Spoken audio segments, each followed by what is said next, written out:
आगिन झुरे जैसे लागत हवे घाम कलिंदर चानी खा लेना वो। आगिन झुरे जैसे लागत हवे घाम कलिंदर चानी खा लेना वो। ए वो जवैया सुरता लेना वो, ए वो जवैया सुरता लेना वो। आगिन झुरे जैसे लागत हवे घाम कलिंदर चानी खा लेना वो। आगिन झुरे जैसे लागत हवे घाम कलिंदर चानी खा लेना वो।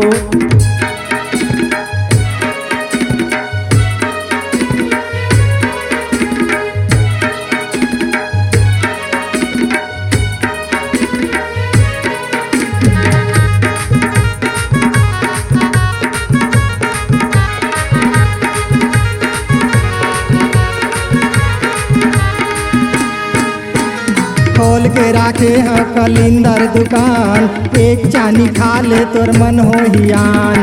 खोल के राखे है कलिंदर दुकान एक चानी खा ले तोर मन हो हियान। आर्डर देके गन्ना जूस बनवा लेना वो, आर्डर देके गन्ना जूस बनवा लेना वो। आगिन झुरे जैसे लागत हवे घाम कलिंदर चानी खा लेना वो। आगिन झुरे जैसे लागत हवे घाम कलिंदर चानी खा लेना वो।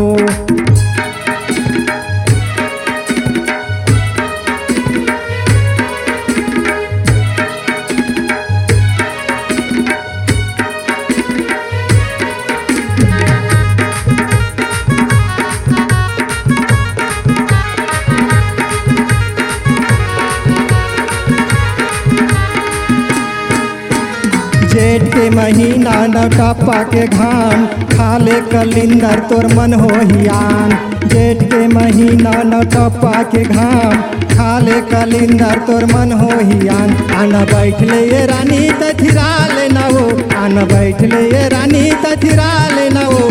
आगिन झुरे जैसे लागत हवे घाम कलिंदर चानी खा लेना वो। आगिन झुरे जैसे लागत हवे घाम कलिंदर चानी खा लेना वो।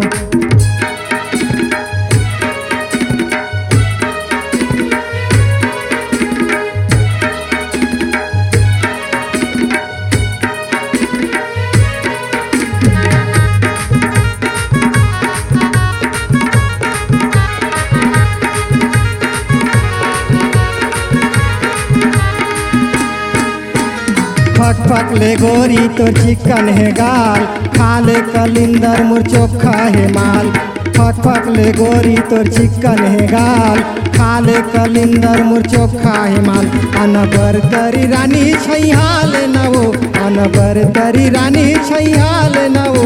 आगिन झुरे जैसे लागत हवे घाम कलिंदर चानी खा लेना वो।